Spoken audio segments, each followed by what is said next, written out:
guide, we will follow.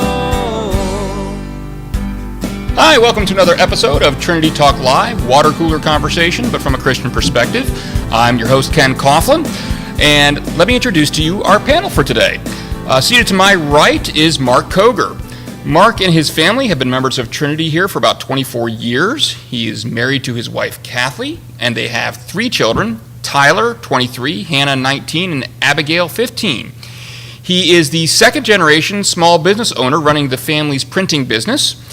He's served in many church ministries here at Trinity over the years, but most recently he's been mainly serving as the executive director and volunteering as a Stephen minister. Mark loves to go camping with his family and enjoys the outdoors. Thank you very much for coming, Mark. Thank you. I got to say that with the number of people that we've had guests on the show who say they love the outdoors and camping, we should get all of you together, and myself included, and we should all go on a camping trip. A Trinity Talk Live official camping expedition, I think would be a good idea.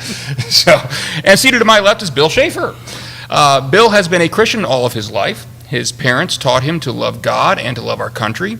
He is a veteran, an electrician, and he's been involved in the men's ministry almost since he started worshiping at Trinity 23 years ago. He has also helped out with the youth for a few years, and currently he is the men's ministry leader until, as he puts it, God decides for me to do something else. Thank you very much, Bill, for joining us. You're welcome. All right, well, you may have noticed we have a new set. Bill and Mark are getting to usher in the new set. It's not really a new set, more new set decoration. We've redesigned a few things here. So we got a few new backdrops, which allowed us to make the shot a little wider. We're experimenting with a few new things with the camera today. We'll see if they work out or not. But of course, if you have more space to fill because you got new backdrops, you have to fill the space. And so that led to an all-day redecorating session with my wife. So I hope you like it. I do. It's pretty cool, I think. Yeah, so looks good. Good. All right, so what we're going to do is we are going to launch right into our current event segment for the day. Today, I have a few stories to share. The first story is out of the Catholic University of Louvain. There's a new psychological study that has found that contrary to what seems to be the common perception in most cultures, religiously minded people actually tend to be more open-minded than non-religious people. For example, according to the survey, non-religious people were less likely to be able to imagine arguments that were contrary to their own views and to recognize at least something convincing, or at least partially convincing that argument. In other words, non-religious people were less likely to be able to maybe put themselves in their opponent's shoes and see things from their opponent's perspective. Also, the Christian Post is reporting on the story of Ana Mims. Ms. Mims worked for 28 years in the business world at Fortune 500 companies across Europe, Latin America, Asia, and the U.S. And she said that early on she actually did have some interest in doing some mission work, but she felt that God was telling her that at that point in time, the time just wasn't right. Then at one point she was looking for groups to maybe give some money to, and she came across Wycliffe Bible translators, who most people probably know. They translate Bibles into native languages for people who don't have them. And she decided to kind of leave them her information. Well, when they got back to her and they did respond, at this point in time, she felt that God was giving her a different answer and saying, now's the time. And so here she was. She had a private elevator in her apartment. She was, as a hobby, she used to race Porsches, and she kind of gave all of that up and now works as the Senior Director of Corporate Communications for one of Wycliffe's sister organizations and is living in Singapore with her 11-year-old daughter. And finally today, in a 7-2 decision, the United States Supreme Court has sided with Trinity Church, not our Trinity Church, I want to be clear about that, another Trinity Church, just happens to have the same name, and decided in favor of Trinity against the state of Missouri. Missouri, what happened is they had a grant program that was designed to help cover the cost of installing safer playground surfaces to protect children from injuries, specifically surfaces that were made out of recycled tires. Now, because Trinity had a preschool, they went ahead and they applied for the grant to resurface their playground. However, the state denied them the grant solely because Trinity's preschool was also associated with a church, and they claimed that to provide the funds would violate the First Amendment. So Trinity filed suit, and the Supreme Court recently has ruled in favor of Trinity, stating, and this is a quote from the case, "In this case, there is no dispute that Trinity Lutheran is put to the choice between being a church and receiving government benefits. The rule is simple. No churches need apply."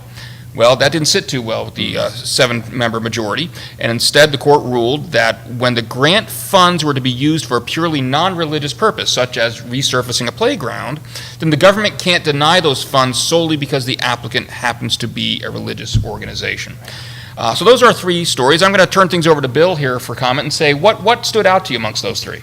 Well, 2 of them actually. Mrs. Mims, or Miss Mims, I thought that was kind of spirit-led because, she is a corporate executive.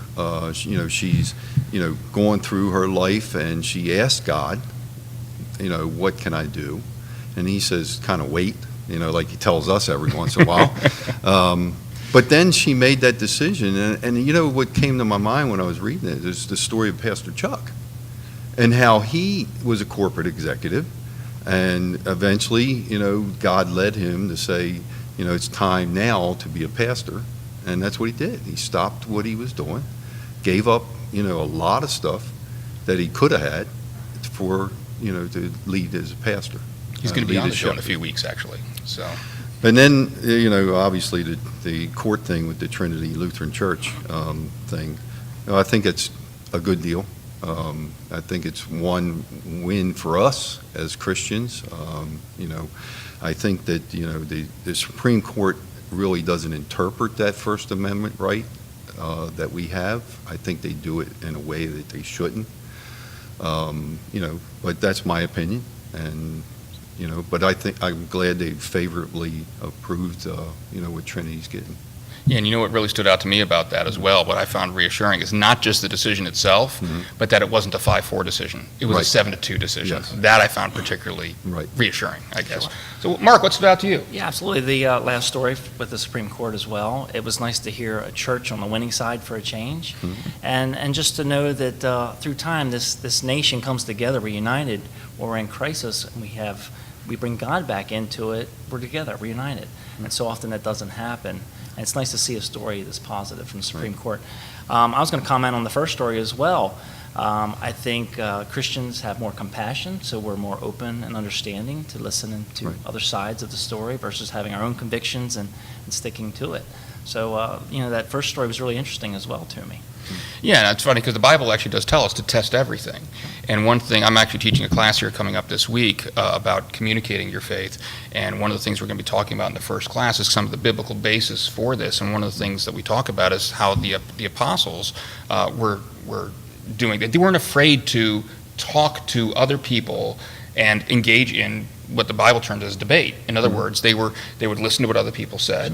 They would present their view. We have a faith that isn't afraid of examination. And so I think because, and it holds up very well to examination, I might add, because we kind of can approach our own faith that way, I think that does free us up to maybe be a little more open-minded to other people and say, you know what, look, in fairness, if I'm going to be asking you to listen to me, because I think that we do, I've looked at my own beliefs and I've examined them, and I think they have pretty firm ground behind them. If I'm going to ask you to listen to me, then I should be paying you the same courtesy. I should be listening to you. Absolutely. So, anyway, excellent. Thank you very much, gentlemen. That is our current event segment for the day. We're going to move on to our topic of the week. Our topic of the week this week is how to be a man after Christ's example. Now, this is something that I chose you two guys for because I think you're going to be really good at this topic. No pressure, you know. Great. Beyond the fact that you're just men, I think you both have some experience, some leadership experience especially, that I really look up to. So I thought you'd be really good ones to tackle this topic. And I want to start it out this way. I was reading this week about an old radio show called Garage Logic. Now, I've never heard the show myself, but they have something called the Cylinder Index to measure masculinity. And I'm sure it's all tongue-in-cheek, but I think it also does illustrate something that we see commonly in our culture today. The long and short of it is, the more cylinders you own, the more masculine you are. So if all you've got is a 4-cylinder Chevy Nova, you're not a man, okay? However, if you've got multiple 8-cylinder trucks and you've got motorcycles, and let's throw in the chainsaw while we're at it, you know, all of a sudden you start getting a high cylinder index, and so you are more of a man. Now, I don't think that there's a scriptural basis for the cylinder index. You guys know more than me. Maybe you can enlighten me on this. But what I would like, and I'm going to start out with Mark here, if you could tell me in your own words, from a Christian perspective, what does it mean to be a man? To be a man, it really comes down to integrity and commitment. You can go with the cylinder thing, but you can't take your vehicles into a meeting with you. You know, people aren't going to see what vehicles you have. And how many Depends what kind of meeting it is. Well, that's I true guess. too. You're going to a car show. Absolutely, you're right. But really, it comes down to you, the man. You have good integrity? Do you have the commitment to be there for people and to listen and just be open to what people have to say to you and how you can convey to them, you know, what it means to be a good person. And that's the goal. That's what God asks us to do, to be an ambassador of Christ. And so often it's hard to do. It's challenging in this world, the secular world. But we're called to do that. I want to give you an example of something. About a year ago, I decided to put my company logo on my vehicle. And I put it on all 4 doors and the back doors and everything. And I started driving down the road a few days later, and I realized, I got to watch what I'm doing. Yeah. You know, I'm accountable now because my name is out there everywhere. And the same thing is in living everyday life. You know, I have Christ in my heart, hopefully, fully, and to live the life that Christ would want me to live in front of others, to set that example. And having that decal on the car was proof for me that you need to live the right way. Yeah, was it Pastor Paul said in a church service a few weeks ago when they were giving out the license plate covers, or the frames for the license plate, the Trinity job of license plate frames. He says, you know, they were free. The first one for family was free, and you put it on your car, and maybe you'll be a little more careful about how you drive. Right? You know, you got the church name right on there. So, Bill, let me ask you, in your words, what does it mean to be a man from a Christian perspective? From a Christian perspective, you know, I kind of thought about this question, and I think what Jesus put it right. Jesus told his disciples that the first should be last, or shall be last, and the last will be first.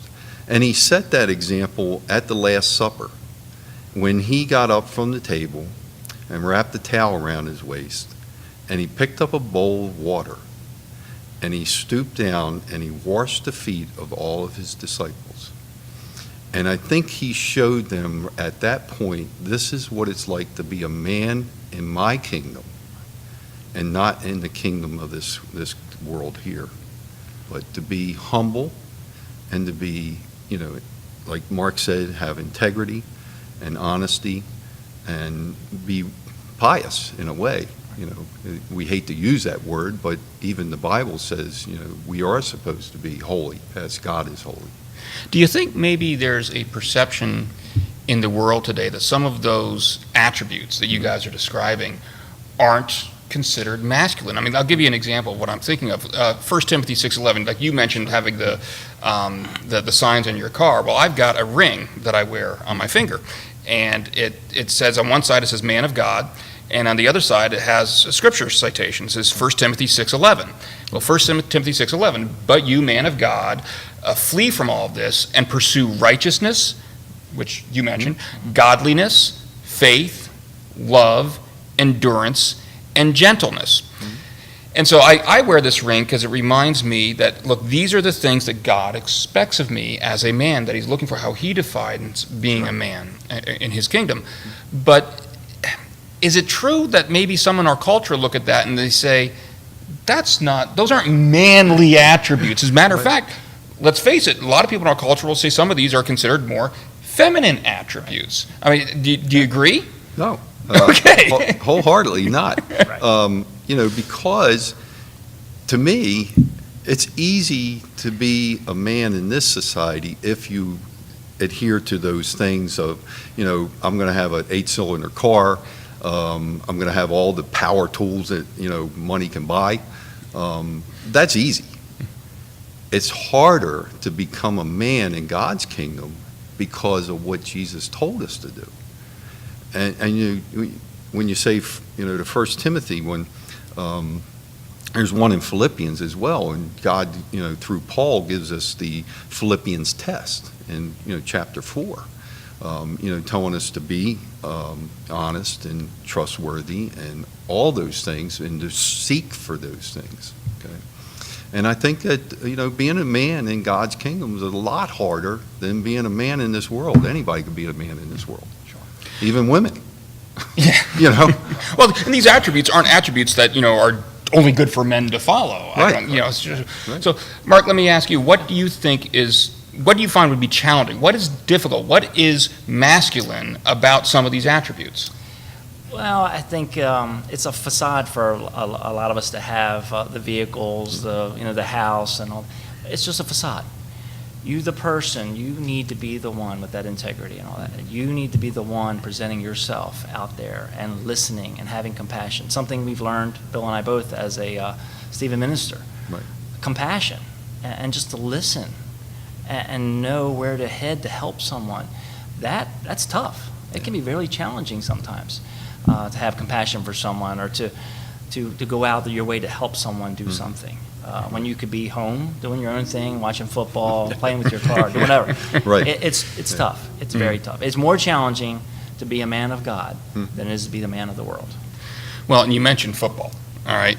And I do want to mention that because I want to make sure maybe we're not overstating or people are misinterpreting what we're saying here.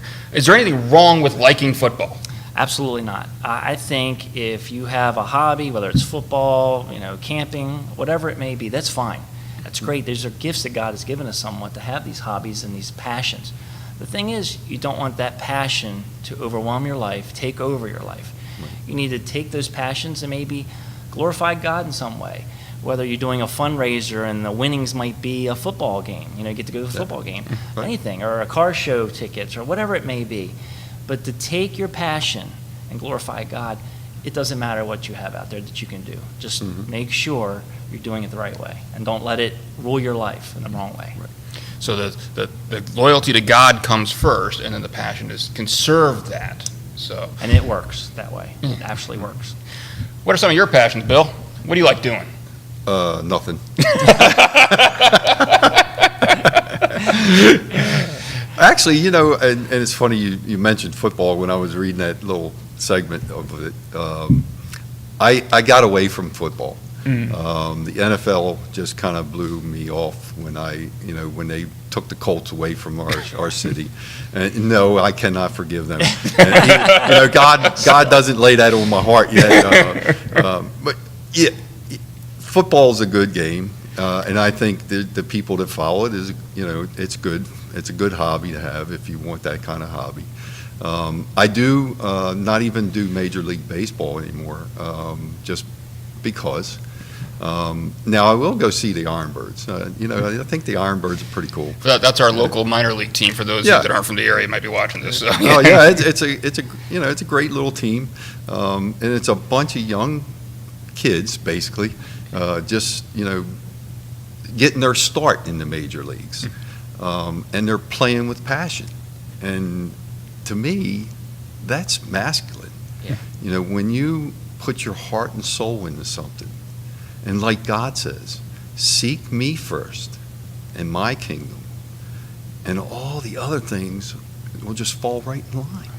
Yeah, and we're supposed to do everything as if we're doing it for God. And I think that's what you're saying. The passion you see in those players is a good example. It's like if I'm playing baseball, if I'm on that minor league team, I'm supposed to be doing it with the same type of passion that I should be, as if I'm doing it for God. And the flip side of that, I think, is also true and can also be cause us to reflect a little bit inwardly, is if I'm looking at something like baseball or something else, some other hobby that I'm putting a lot of passion to, I can ask myself, well, am I giving that same amount of passion to God as well? And so I think that can give us a mirror to look into ourselves as well in that regard. So there's a quote from, there's a website called godmen.com, and what they said is, the truth is that on any given Sunday, 60% of church attendees are women, and something about church today is keeping men away. I think we've all seen, matter of fact, I can't remember, it's going to bug me. I want to say it was one of Ben's sermons lately where he put a cartoon up on the screen where it was Easter Sunday. It was a Norman Rockwell painting where the family, the mom was taking the kids off to church and the dad was sitting there kind of hiding his face because he didn't want to be seen.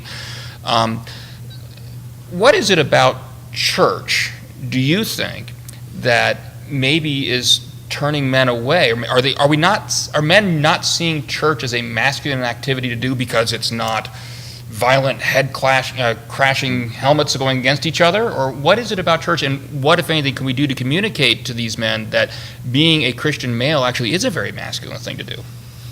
Well, I think if you had that answer, you could probably write a book. I think some people may have, but Yeah, there's actually several books out there on that subject. In fact, when I was reading that last night about that, I kind of looked to my left in my room, and on my shelf right there is a book on why don't men go to church, or why do they hate to go to church.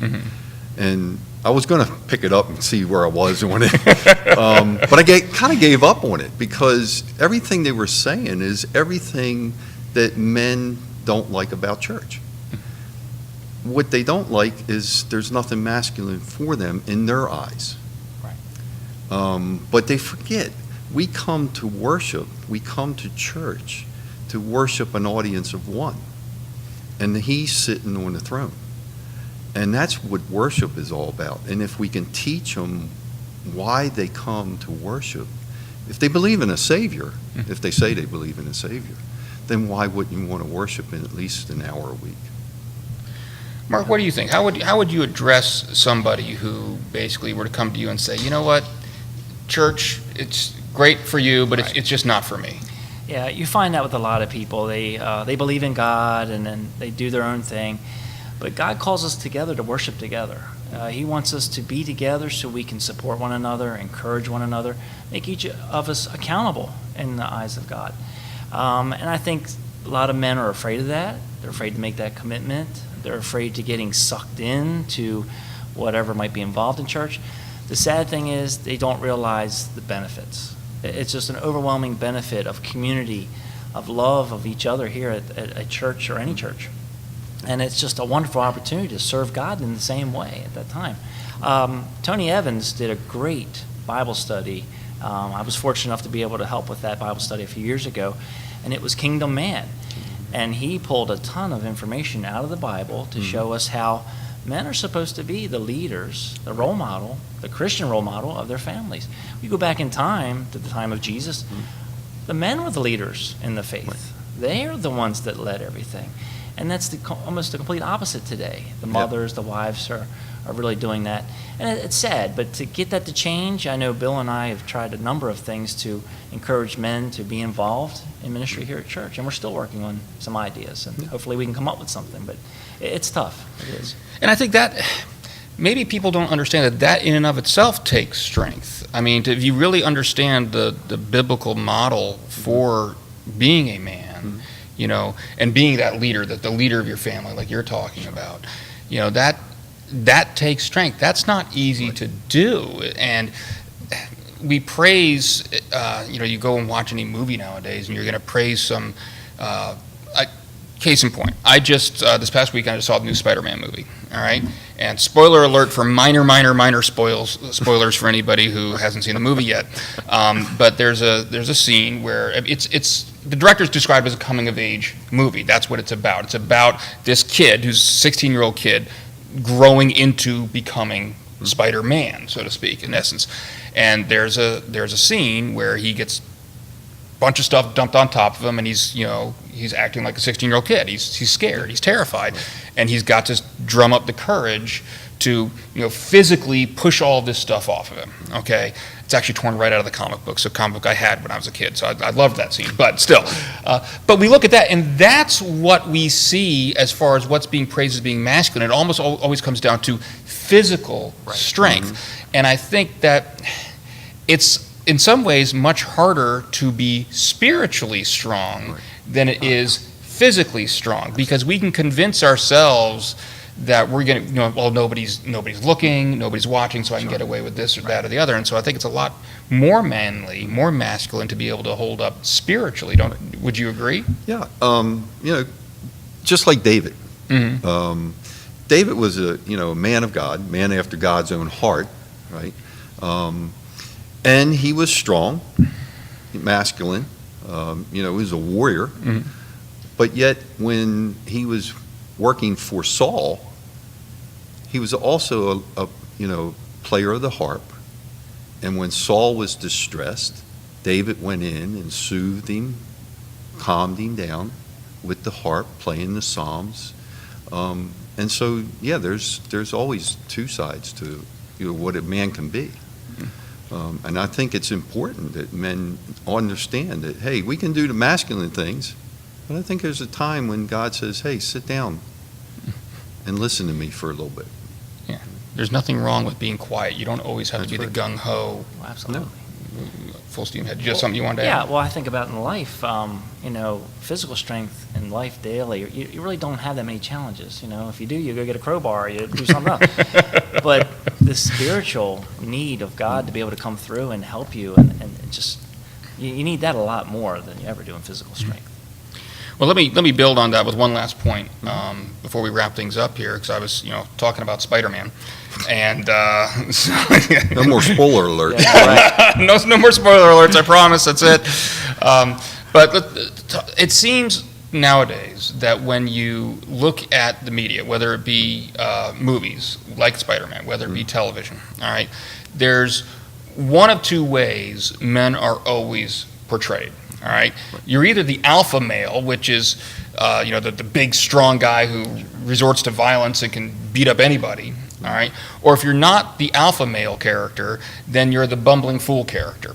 And unfortunately, I think more times than not, you guys can correct me if I'm wrong, but when I'm watching movies or TV and I look at fathers and the way fathers are depicted on television, they're almost always the bumbling fool.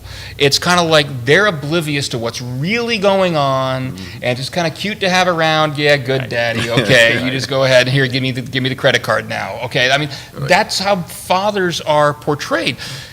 Is that almost like a self-fulfilling prophecy? Do you think there are men out there that are living that out because that's what's being communicated to them they're supposed to be as a man? Exactly. I do think you see that a lot, especially in older movies too. Even that's present.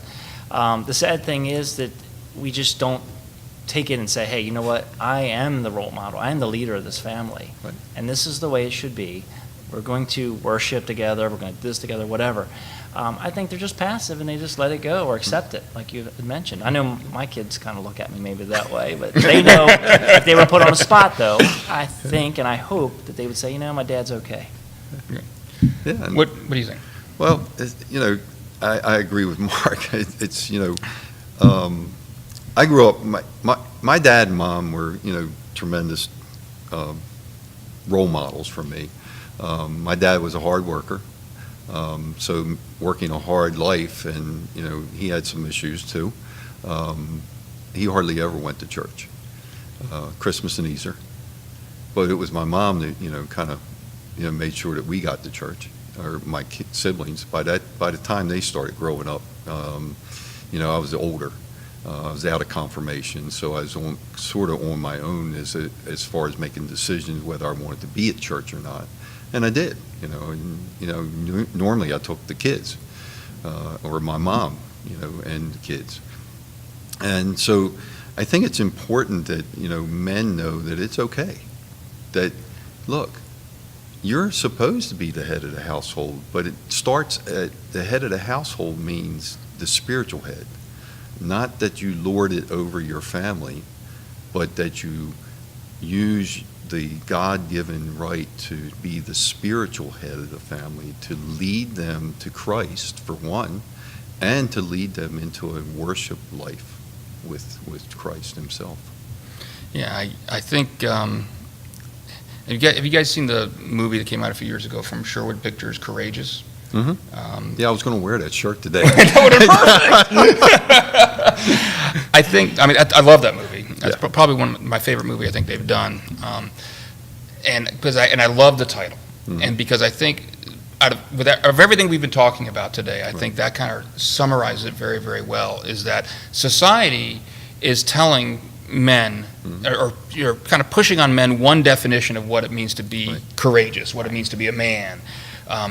But what that movie does, and what everything we've been talking about today shows, actually it takes far more courage to follow God's example, and you're far more of a man. If we're going to be talking about that cylinder index, I think you're going to score cylinders off the charts if you actually try to live up to the standard that God sets for manhood. Right. So I encourage all the men out there to take a deep look at what we talked about today, to take a look at some of these scriptures we talked about today, and examine what it really means to be a man in God's eyes. So, Thank you very much, both of you, for coming on. I really appreciate it. This was a great conversation. See, I built you up at the beginning saying, how much I expected, and I will say now, for the record, I think they lived up to it, okay? So thank you very much for coming on. Hey, if you did like this video, if you could, please go ahead and click the like button on our YouTube channel. That actually helps it get seen by more people. Also, if you want to stay up to date on everything we have posted here at the Trinity Joppa channel, go ahead and subscribe to the channel. That'll keep you notified. You'll get notifications of when we post new videos. Please peruse the channel. There's a lot more on here other than just Trinity Talk Live. We have our sermon videos, our full services. If you want to know what it's like to worship here at Trinity, we have a whole playlist on our channel that's devoted to showing you full worship services so you can see what we do here every single weekend. Thank you again. Next week, we are going to be back. Our topic next week is going to be how do we minister to people in need. My guests next week are going to be Mary Lou Roberts and Tom Reed, both of whom are very involved in visitation ministry, which is not a strong suit of mine. So just like I said I was going to be relying on these guys this week, I'm going to be relying on them next week. So one more time, I'd like to thank you very much to Bill Schafer. Thank you very much to Mark Cogar. And thank you to all of you for joining us today. Please tune in again next week, next Tuesday at 12 noon. That's when these videos go up. All right? Thank you very much, and God bless. In your word we will find.